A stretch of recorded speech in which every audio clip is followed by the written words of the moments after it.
On those occasions when you need a paragraph to kind of come off the page and really stand out, there are some formatting options such as applying shading in the background or even borders, and that's what we're going to talk about right now as we continue working with our HR document. You can get all caught up if you need to by going to the Chapter 4 folder and opening up HR 4.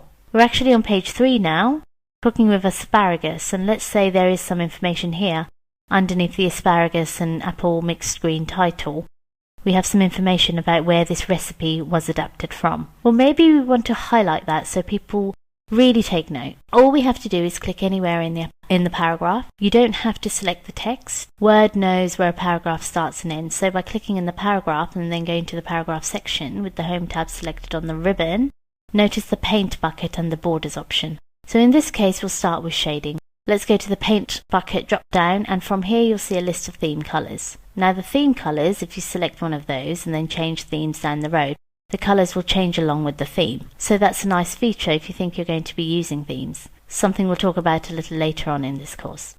If you go to standard colours or go down to more colours and choose from the 16 million options you have there, you'll be locking in that colour regardless of any themes you might choose down the road. So let's just hover over some of these. There's a live preview in the background so we can see what it looks like. I'm taking this green option, kind of goes with Hage and asparagus, so I'm going to go with green accent 6. When we select it, notice it's the entire paragraph from margin to margin. The entire background is now shaded.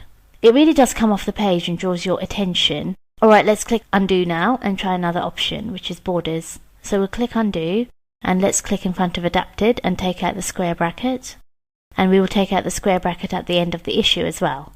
So with those gone, now anywhere in the paragraph we can apply a border. So we will go up to the borders drop down and you'll see a number of options similar to working with tables. Actually, and many of these would only apply to tables and cells within a table. But we're working with a paragraph here, so when we hover over bottom border, you see there's a border across the bottom of the entire paragraph. Same thing for top, left and right.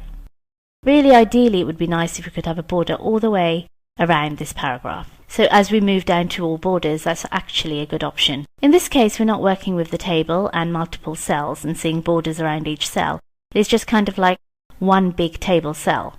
So the same thing would happen if we hover over outside borders. Inside borders, horizontal and vertical borders, they don't apply. We're not working with a table, so nothing will happen if we go to one of the selections. I like outside borders, so let's go there, give it a click. You can see that's another way to get that paragraph to stand out on the page. So shading and borders can work with any of your paragraphs in the document. Any of those paragraphs that you need to stand out and come off the page.